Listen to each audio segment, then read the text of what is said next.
Vamos a presentar el desarrollo, pues el desenlace del caso clínico y a continuación pues la revisión del tema de interés. Listo. Lo primero pues que quería mostrarles es la lectura de la tomografía de abdomen con contraste que pues tenía pendiente para mostrarles, que pues se leyó como una colección organizada a nivel del músculo psoas derecho de 44 por 33 milímetros con compromiso de la inserción distal del músculo que mide 70 por 80 milímetros y que realzaban periféricamente tras la administración del medio de contraste endovenoso, además de una imagen compatible con una colección organizada y con burbujas aéreas a nivel de tejidos blandos en cadera derecha. Y pues los hallazgos en ese momento de la tomografía pues estaban limitados por el elemento protésico y divertículos colónicos y microlitiasis renal bilateral. Y pues aclarando que esta tomografía se realizó 5 días después, en realidad, del ingreso de la paciente, y la primera ecografía articular que teníamos pues es el momento del ingreso de la paciente. Entonces, el resumen del caso es una paciente adulta mayor de 75 años con antecedente de osteoartrosis, antecedentes de reemplazo bilateral de cadera inicialmente en el 2012, que requirió una nueva intervención, una revisión de su cadera derecha en el 2018 por un aflojamiento y que había presentado en su revisión por sistemas un mes antes una caída de su propia altura con trauma, cayó pues sentada y se descartó en ese momento fractura, mejoró con tratamiento analgésico. Esta paciente consultaba por 7 días, la queja principal era dolor, inicialmente muslo y cadera derecha, también posteriormente 2 días antes del ingreso un dolor abdominal en hipogastro, fiebre de 35.5 cuantificada en casa y escalofrío. Para la evolución que pues les presentaba, la paciente durante la observación hace efectivamente fiebre que se pudo hacer objetivo, escalofrío, se desatura, presenta taquicardia, deciden iniciar cubrimiento antibiótico con cefepime más vancomicina, considerando como sospechas diagnósticas en principio una artritis séptica y un tromboembolismo pulmonar. Realizan un angiotac de tórax que descarta el tromboembolismo pulmonar y por parte de ortopedia se realiza la ecografía y la valoración clínica con la cual pues consideran que no hay elementos para considerar el foco articular. En la evolución posterior y ya estando en tratamiento antibiótico, la paciente persiste con dolor, los hemocultivos son positivos para bacilos gram negativos y un solo hemocultivo con unos cocos gram positivos.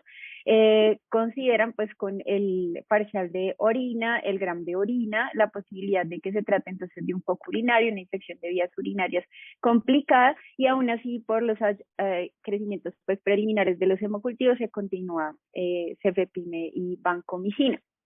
En la siguiente evolución que les presentaba, la paciente persiste con el dolor. En este momento el predominio ya es de dolor abdominal, además de la cadera, predomina el dolor abdominal y hacia fosa ilíaca derecha. Toman una ecografía abdominal que les mostraba, en la cual hay dolor a la exploración, por lo que consideran descartar una apendicitis y solicitan el TAC de abdomen con contraste que muestra la presencia del absceso del músculo psoas derecho y la colección relacionada con la cadera derecha. Respecto a la microbiología, entonces los hemocultivos pues fueron positivos para una salmonela entérica y el cocos gram positivos fueron un estafilococo epidermidis en uno de los hemocultivos. El urocultivo también fue positivo para una salmonela entérica. Hicieron el cambio para el cubrimiento con ceftriaxona 2 gramos al día y la paciente fue llevada a procedimiento quirúrgico para drenaje de los dos abscesos, tanto el del psoas como la colección de líquido que se veía relacionada con la cadera derecha. El aislamiento del psoas también fue salmonela entérica y no hubo crecimiento en la colección periprotésica, pues el cultivo fue negativo. Entonces, bueno, y el tratamiento planteado fueron entonces completarle 6 semanas de tratamiento después de los procedimientos quirúrgicos. Después del primer procedimiento fue a un segundo lavado en el cual ya se consideró control del foco y se hizo cierre de los planos y de la piel. y se consideró completar 6 semanas, considerando que fuera completado de manera endovenosa, y por parte de ortopedia hacer la revaloración pues posterior al término del cubrimiento antibiótico con imagen para posteriormente definir intervención quirúrgica definitiva de la prótesis. Entonces, pues lo que yo quería revisar el día de hoy pues es datos pues sobre salmonelosis invasiva, tratando como de organizar un poco efectivamente las ideas de cómo salmonela pues llegó a todos esos sitios en donde los pudimos aislar. Bueno, entonces empezando con la revisión, pues lo primero es revisar un poquito sobre la taxonomía, que a veces puede ser un poco compleja, pero entonces en general todo el género Salmonella está dividido en dos especies, que es la especie Salmonella bongori y la otra es la Salmonella entérica. Todas las patógenas, pues para el ser humano se encuentran dentro de la Salmonella entérica y esta Salmonella entérica a su vez se va a dividir en 6 subespecies que son la 1, la 2, 3A, 3B, la 4 y la 6, y la 5 es la que ahora pues está aparte y se conoce como Salmonella bongori. Estas subespecies a su vez se dividen en más de 2.500 serobares que han sido clasificadas de acuerdo con la posibilidad de identificar los antígenos de la bacteria, el antígeno capsular, el antígeno somático y el antígeno flagelar. Y de acuerdo con los serobares han sido divididas a su vez en tifoideas y no tifoideas. Las tifoideas incluyen a la Salmonella typhi, Serovar typhi, Serovar paratyphi A, B y C y Serovar sendai. Esta es entérica subespecie 1, es la que contiene, pues, como les decía, todas las especies patógenas, pues, para el humano. Y las no tifoideas, las principales son Typhimurium enteritidis, pero sin embargo hay más de 1.500 todavía serobares dentro de esta subespecie 1 entérica, que incluyen otras notifoideas que también pueden ser patógenas. Entonces, pues se trata de un bacilo gram negativo, es anaerobio facultativo del orden de las enterobacterales, de la familia Enterobacteriaceae. Y tiene un crecimiento que puede ser, que es intracelular también facultativo, en este caso infectando pues los macrófagos y con crecimiento dentro de los fagolisosomas de los macrófagos, con una característica importante también dentro de su patogenicidad y es la posibilidad de hacerse una bacteria persistente, dado que puede lograr un estado de no crecimiento por la presencia de factores de virulencia como estos módulos de toxina-antitoxina que inhiben la traducción de las proteínas y ese estado pues de no crecimiento le confiere también estado de resistencia a los antimicrobianos. En Colombia, el Instituto Nacional de Salud tiene un programa de vigilancia de la enfermedad diarreica aguda y de la fiebre tifoidea desde el año 97. Y este pues estudio, esta publicación recoge pues todos esos aislamientos del instituto entre el año 2005 y el año 2011, que fueron 4.010 aislamientos, perdón, dentro de los cuales se lograron identificar en Colombia 93 serobares. Y pues de estas, las principales, estas fueron las primeras 9 serobares identificadas. La primera es Typhimurium con un 32.5%, Enteritidis con un 28.2% y Typhi con 9.6%. Colocándoles aquí pues en verde las que pertenecen a Typhi y las tifoideas, la rojita, y las no tifoideas, las verdes.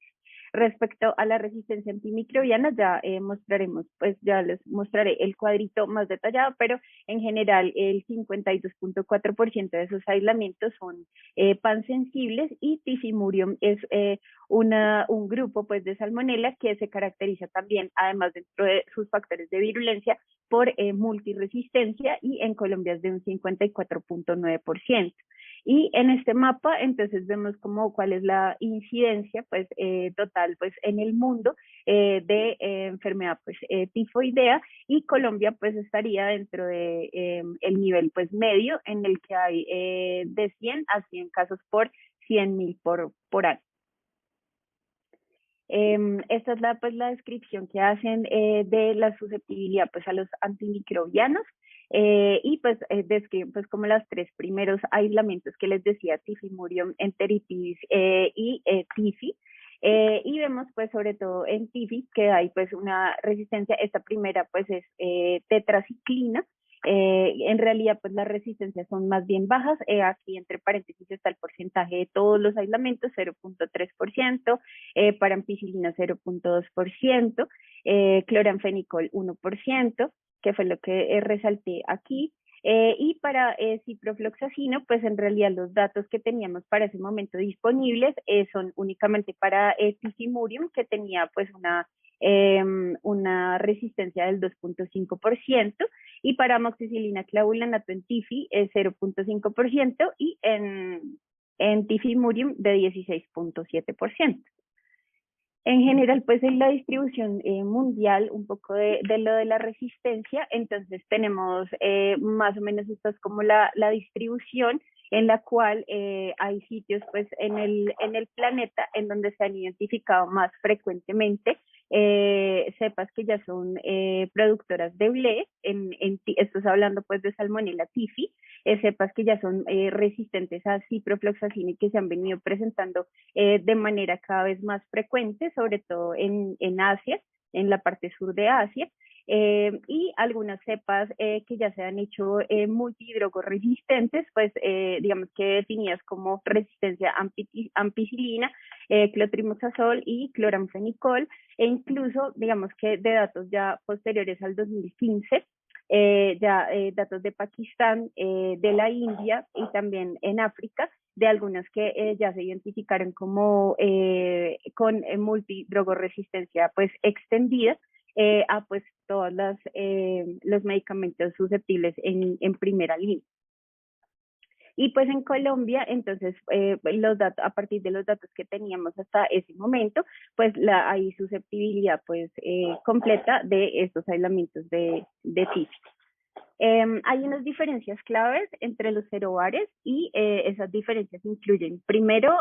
pues los tipos de cerobares dependiendo de si son notifoideas o tifoideas, como habíamos dicho, entre Tifimurium enteritidis, Tifi, Paratifi y Sendai. La otra es el hospedero. En las notifoideas pues incluimos animales, los seres humanos, pero las tifoideas están restringidas a los seres humanos. Las distribuciones también tienen diferencias y las notifoideas están distribuidas a nivel mundial, y las tifoideas, como veíamos en el mapa de la distribución, tienen una característica endémica y principalmente es más alta en los países en desarrollo, especialmente sudeste de Asia, de África y en América del Sur. Los reservorios para las notifoideas también son diferentes porque incluyen los animales de granja, incluyen pues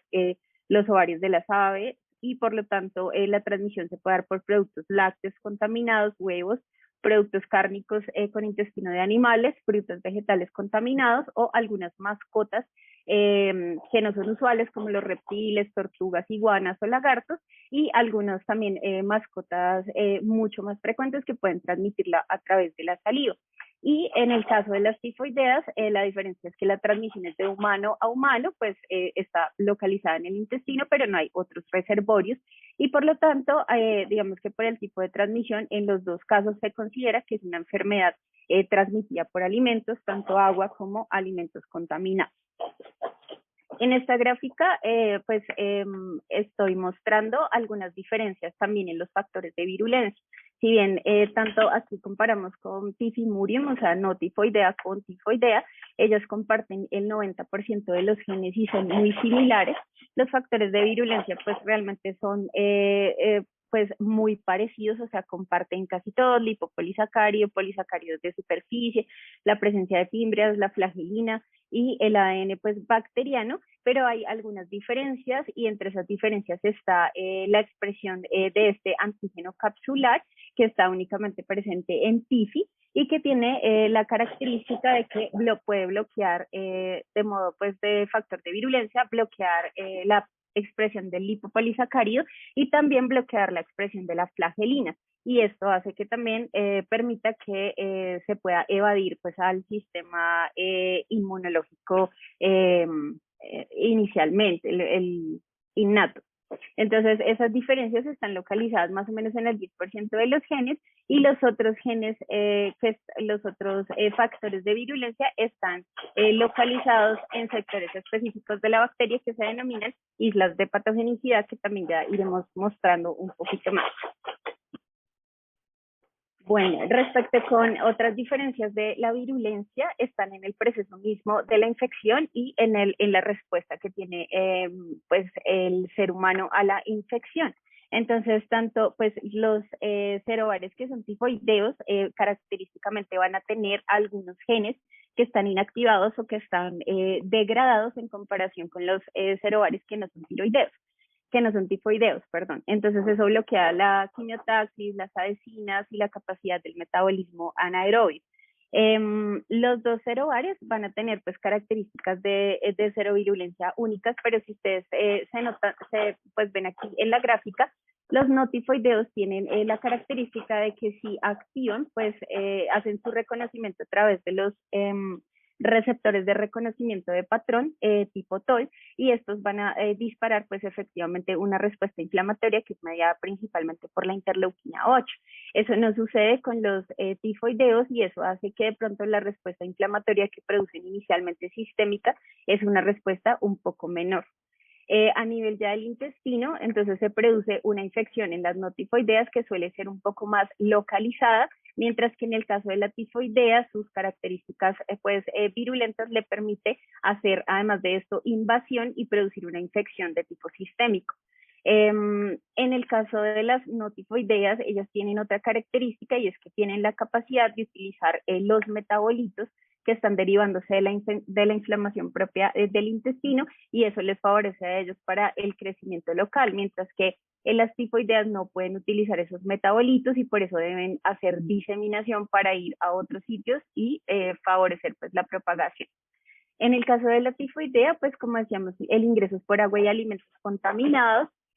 Tienen un periodo de incubación que puede ser largo hasta 20 días y lo primero es la adhesión a la mucosa, invasión de esas células. Aquí es muy importante en el intestino, en el ilion terminal, las células M en las placas de Peyer, que son las que van a permitir pues finalmente como la invasión y la llegada de estos microorganismos a los nódulos linfáticos mesentéricos, que van a permitir a su vez la infección del sistema retículo endotelial y luego la diseminación a través de diseminación hematógena con infecciones secundarias que van a la médula ósea, al hígado, al vaso y incluso a la vesícula biliar, que se convierte también en el sitio más importante del reservorio y que va a permitir la reinfección de algunas personas, especialmente aquellos que tienen cálculos biliares. Y algunas complicaciones pues asociadas son a nivel del sistema nervioso central y otra complicación muy importante es en el sitio de entrada, en las placas de Peyer, que se produce necrosis y puede producirse una perforación intestinal. Dentro de las manifestaciones clínicas también es muy importante resaltar que los serobares no TIFI, usualmente que produzcan enfermedad invasiva, enfermedad grave extraintestinal, usualmente ocurre en los pacientes que están inmunocomprometidos, mientras que las tifoideas pueden hacer esta enfermedad sistémica en pacientes que son inmunocompetentes. Como decíamos, los tiempos de incubación varían, mucho más corto para una no tifoidea, mucho más largo para la enfermedad tifoidea. La duración de los síntomas también es mucho más corta en la no tifoidea, más o menos de unos 10 días, y es autolimitada. Y en el caso de la tifoidea, la duración sí es mucho más prolongada, hasta 3 semanas, y hasta el 4% se hacen portadores a largo plazo. Hablábamos de que hay una respuesta inflamatoria intestinal mucho más robusta, un importante reclutamiento de los neutrófilos, mientras que en las tifoideas la inflamación intestinal suele ser más bien pequeña y más bien leucopenia. Y existen pues algunas bases genéticas que ya habíamos mencionado previamente, dentro de las cuales se incluyen efectivamente los factores de virulencia únicos en el caso de no tifoideas, las timbres, y en el caso de las tifoideas, el antígeno capsular y las islas de patogenicidad características de cada una de las dos. En la presentación clínica, entonces lo dividimos así en dos. Las tifoideas tendrán esa fiebre tifoidea que es característica, que incluye pues el conjunto de muchas manifestaciones clínicas. Importante, la fiebre, 2 a 4 semanas,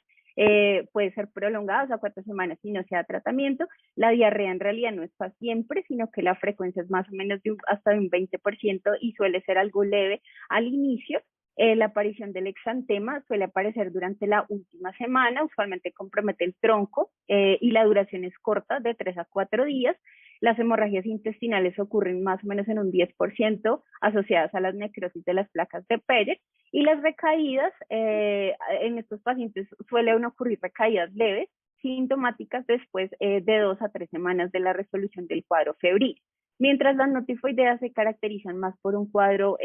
gastroentérico con gastroenteritis o con bacteremias, y esas bacteremias son, digamos que el caso atípico de la enfermedad invasiva por la notifoidea, que puede ser de tipo primario o que puede ser secundaria al curso de esta gastroenteritis y que característicamente se da de manera más probable en pacientes que tienen ciertos factores de riesgo que los predisponen a metástasis de la infección. Esos factores de riesgo de enfermedad invasiva, pues el más importante es la inmunosupresión celular, incluye los pacientes con VIH con recuentos de CD4 menores de 200, en los pacientes en uso de corticoides, linfomas, leucemia, y muy importante los pacientes con alguna enfermedad de tipo hemolítico o infecciones que se asocian con hemólisis, incluyendo malaria, la anemia de células falciformes, y los que se asocian con enfermedades o bacterias prolongadas, los pacientes con esquistosomiasis y los niños usualmente menores de 5 años dentro de esos extremos de la vida. Las metástasis, luego de que se produce la bacteremia y la invasión en las notifoideas, pueden ir prácticamente a cualquier órgano, siendo pues digamos que aquí más importante el compromiso del sistema nervioso central, usualmente es en la etapa más extrema de la vida, sobre todo en los neonatos, y los vasculares en los pacientes que tienen ya predisposición aterosclerótica, aneurismas o materiales genéticos, materiales protésicos, pero esto incluye, pues digamos que prácticamente cualquier órgano, incluye también las artritis, o sea, incluye todas las articulaciones con algún factor de riesgo, y como lo mencionaban también, los traumas menores, por ejemplo, en el caso del psoas. Para hacer el diagnóstico, entonces tenemos estas opciones, tenemos los cultivos, tanto hemocultivo como coprecultivo, urocultivo, cultivo de médula ósea o el cultivo en piel. Varían en sus rendimientos dependiendo del momento en el que tomemos la muestra. Los hemocultivos en la primera semana son el 80% positivos y hacia la tercera semana 40%. El copro y el urocultivo más o menos 30% hacia la tercera semana, es como el rendimiento que tienen. Y en el cultivo de médula ósea es el de mejor rendimiento, con un 95% de los casos es positivo, y se alcanza una concentración de unidades formadoras de colonia máxima en la médula ósea hacia la tercera semana. Una vez que se tiene el cultivo, la identificación con malditos es importante para pues, poder hacer la diferenciación en realidad de las serovares, por lo menos diferenciar entre serovar tifi del resto, hacer también prueba rápida para BLE, como mencionaba al principio, de acuerdo con la distribución que tenemos pues, de las resistencias a los antimicrobianos. Y otras alternativas que se han planteado son PCR en sangre, que en realidad tiene muy bajo rendimiento, y las serologías también, que no tienen pues una aplicación en la clínica. En los casos ya de gastroenteritis, bacteremia o el estado de portador crónico, en gastroenteritis el examen es el coprecultivo, efectivamente el aislamiento de salmonela, o pruebas de aglutinación para lograr diferenciarlas. Y se puede hacer PCR en esos utilizando los PCRs de panel múltiple, los hemocultivos y por supuesto los cultivos de los focos metastásicos que se hayan identificado, y en los casos de bacteremias persistentes, descartar las infecciones endovasculares con ecocardiograma o con PET. Y en los casos de portador crónico se requieren por lo menos 3 coprecultivos positivos con el mismo aislamiento y que estén separados al menos entre ellos una semana. Respecto al tratamiento, entonces también pues lo quise dividir así